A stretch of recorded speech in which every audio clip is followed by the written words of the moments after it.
At my ex-wife's wedding reception, I found myself encircled by her new family.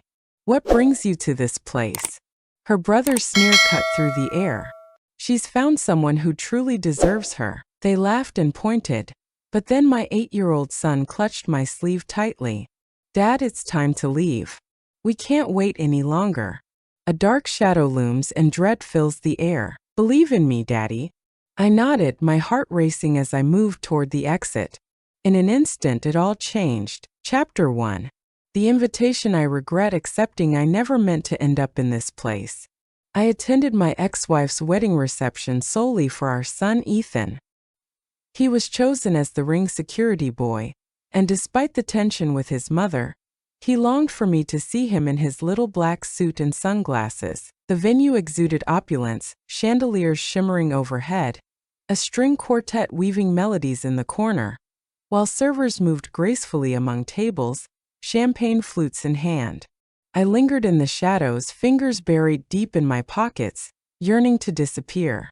That's when they arrived. Her new family, the groom's brother, cousins, and even the father, hovered around her, their intentions sharp and predatory. What brings you here, really? Her brother's sneer cut through the air, drawing the attention of nearby guests.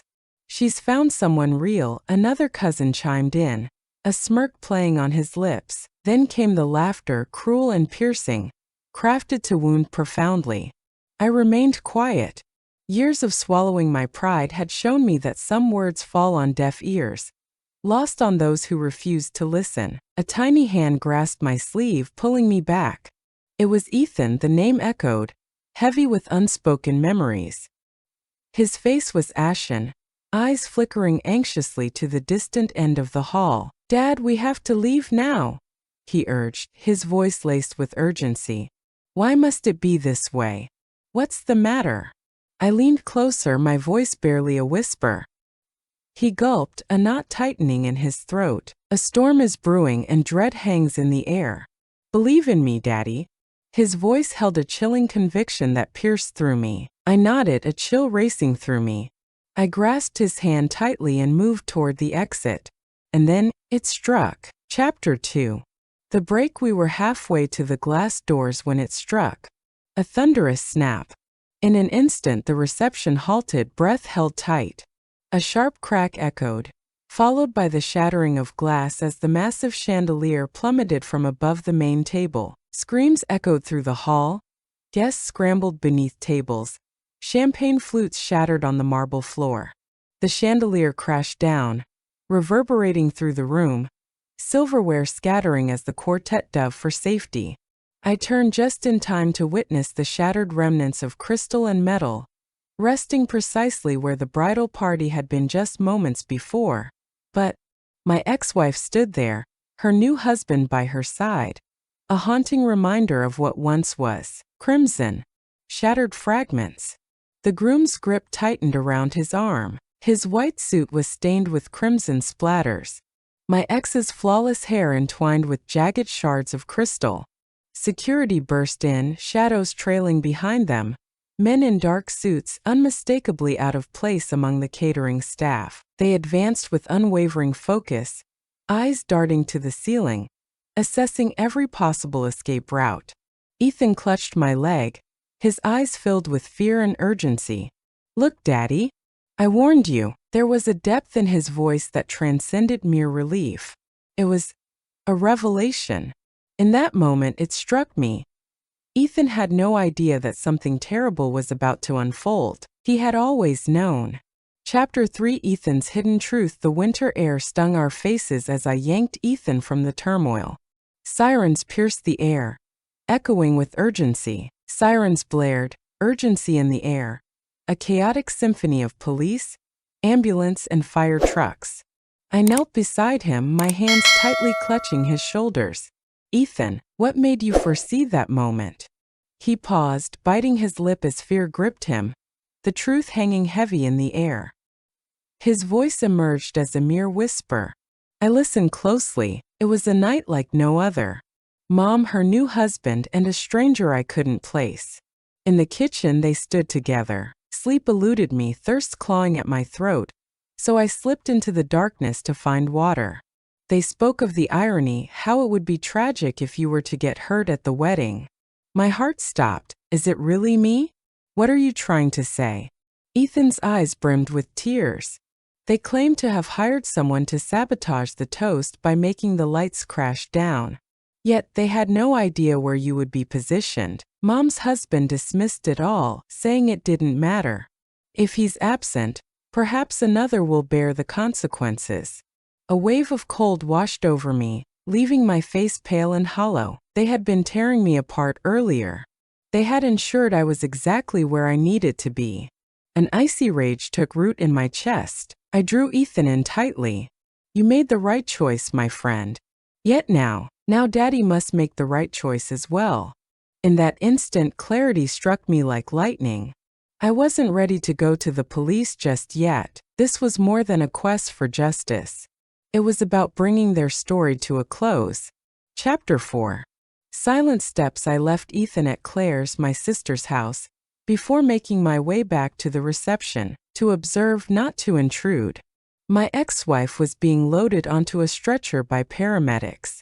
Her cries pierced the air, fueled not by pain but by a seething fury. Her new husband shouted into his phone, pacing restlessly like a trapped beast. The man in the dark suit lingered nearby, his eyes darting through the crowd, a palpable tension surrounding him as if secrets clung to his every move. I felt no urge to approach. I was ready to begin. That night, I reached out to an old friend. Daniel, a man forged by war, currently engaged in private security. A man capable of uncovering truths that eluded the police. Or perhaps not. Seeking a peaceful position? I inquired. It varies. His response came, is it allowed? Not at all. A moment hangs in the air.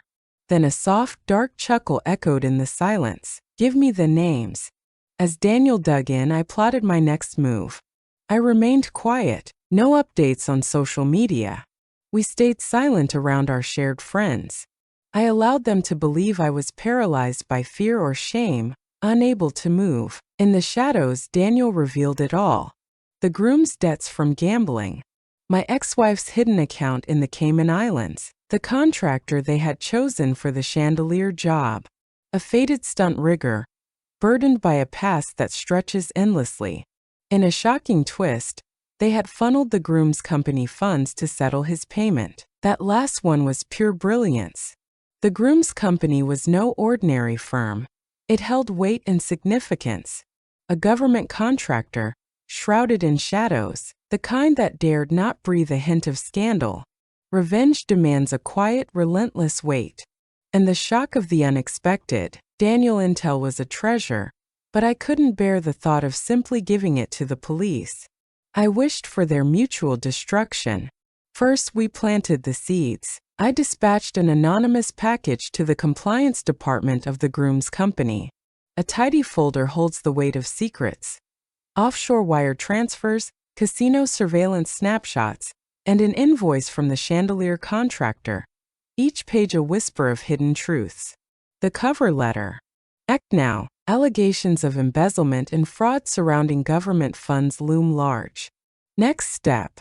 I confronted my ex-wife head-on. From a disposable phone, I sent her just one photo. Her Cayman account balance flickered on the screen. I wrote beneath it, I hold all the answers. They'll reach out to you shortly. Step 3 ignited a fire within me. Daniel orchestrated a fateful encounter between the chandelier contractor and arrival of the groom, setting the stage for unforeseen consequences. A man consumed by the thrill of witnessing others fall apart. A modest payment and the allure of immunity ignited an urgent desire to speak to all. When the wedding video hit the internet, featuring the dramatic chandelier crash, local reporters were already on the hunt. The contractor's voice was smooth, a deceptive melody masking his true intentions. His opening words to the press cut through the air. They paid me to ensure someone got hurt. The dominoes fell precisely as I had envisioned. But this was only the beginning. Chapter 6. Public Breakdown.